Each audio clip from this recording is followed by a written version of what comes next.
Bonjour à tous, aujourd'hui je vais vous montrer dans cette première vidéo sur QGIS comment réaliser quelque chose d'assez simple, des isolignes. Donc c'est réaliser des courbes de niveau, enfin des lignes qui rejoignent les points d'égale valeur à partir d'un fichier raster. Donc ça peut être du pointif, du ASCII, etc. Ça marche avec un peu tout. Donc nous on va utiliser des données, des modèles numériques d'élévation, hein, donc ça doit être des isohyp ou quelque chose comme ça que ça s'appelle quand on fait des isolignes sur des élévations, mais vous pouvez le faire avec n'importe quoi, hein, des concentrations de pollution, des niveaux bathymétriques, enfin voilà, vous pouvez vraiment le faire avec ce que vous voulez. Donc on va aller chercher dans les données raster, on va prendre un modèle numérique d'élévation. Moi j'ai décidé de le faire sur 4 couches, donc on va d'abord montrer comment le faire pour une couche et ensuite pour plusieurs en même temps. Donc c'est IJK L3 à chaque fois. I3, J3, K3, L3.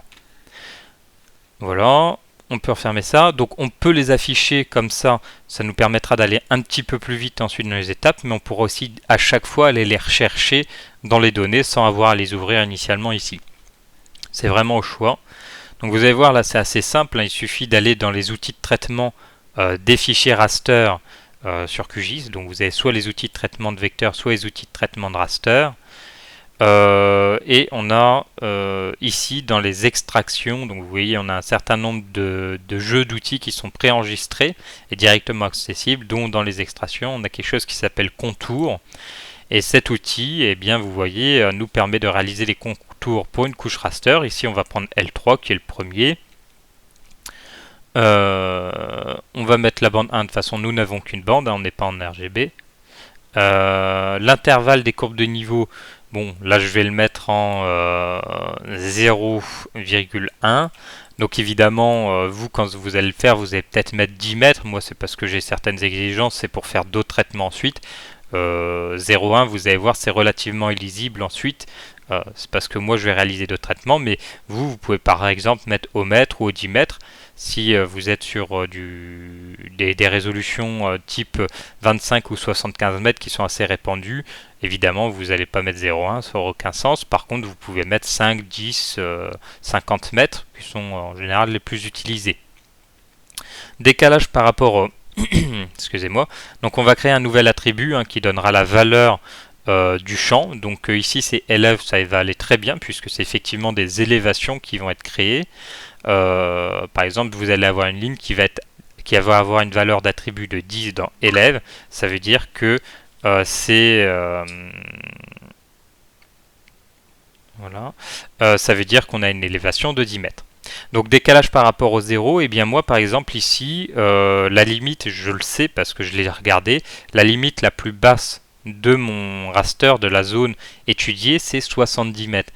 Or ici, on a toute une... vous voyez qu'on passe de 70 mètres ici à 0 mètres ici qui correspond au fond au NoData, puisque j'ai donné une valeur de NoData de 0, et bien pour éviter qu'il me crée 70 lignes, enfin vous voyez avec 0,1 ça va nous faire 700 lignes supplémentaires entre le 70 là et le 0 ici, et bien évidemment là on va donner une valeur de 70 mètres pour éviter d'avoir ces 700 lignes supplémentaires de créer, ce qui alourdirait fortement la donnée. D'ailleurs depuis tout à l'heure je regarde celui-là, mais ils sont dans l'ordre, donc ça va être K, non, ça va être IJKL, voilà, donc ça va être celui-ci. Donc, maintenant ce qu'on fait, c'est qu'on va lui donner un nom, donc ça on va aller l'enregistrer dans un fichier permanent, puisque je veux conserver cette donnée-là. Je vais aller l'enregistrer dans mes données ici, dans mes données vecteurs, et je vais créer un nouveau dossier qui va s'appeler isoligne, et avec juste isoligne en fait, puisque je sais que les seules isolignes que je vais faire dans mon secteur, c'est des isolignes d'altitude, hein, donc voilà. Et on va appeler ce fichier de forme, qui sera des isolignes, on va l'appeler du coup L3 0,1 parce que c'est la résolution. Donc on va mettre une petite barre entre les deux, voilà. Et on peut rajouter le point SHP, même si je pense qu'il se serait ajouté automatiquement. Ouvrir le fichier sorti, bon ça on va le faire. En général je le fais pas parce que ça alourdit vachement l'affichage. Donc si vous le cochez, attendez-vous à ce que ça lag un petit peu. Bon là je vais les afficher pour l'exemple pour vous montrer ensuite le résultat. Donc on exécute le processus. Donc ça peut durer un certain temps. Je vais voir si c'est nécessaire que j'arrête l'enregistrement ou pas. Non, vous voyez c'est bon, ça s'est affiché.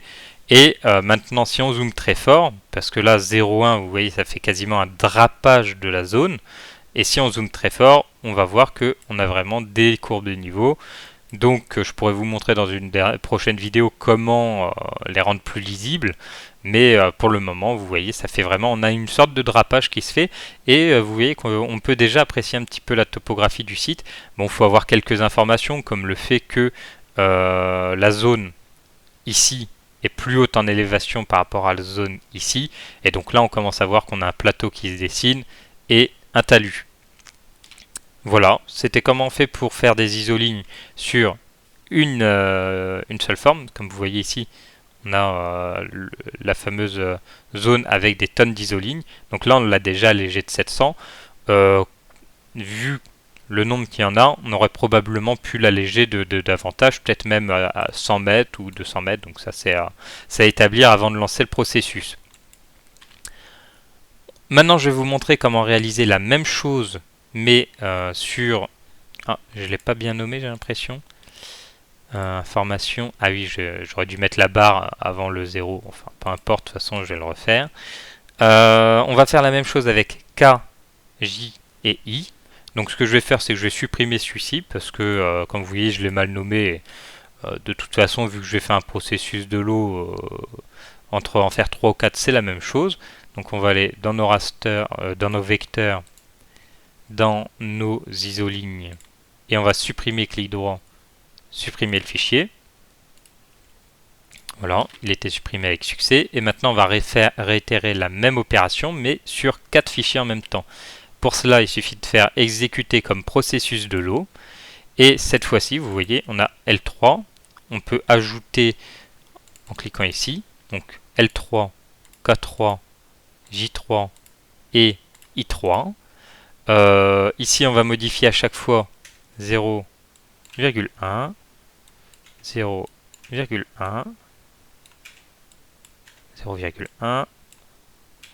Hop, hop. Voilà, à chaque fois, on va nous donner le nom de la colonne élévation.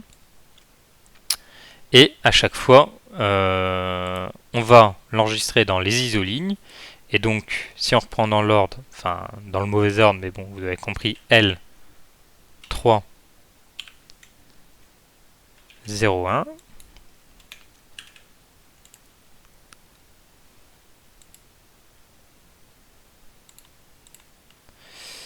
Donc c'était bien ça, LKJI.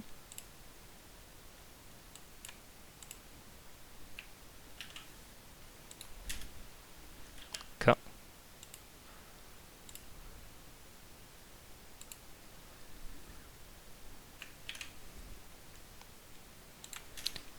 J. On va changer pour des shapefiles, je vois que j'ai fait l'erreur pour les deux d'avant. Hop. Voilà, donc là on va marquer SHP.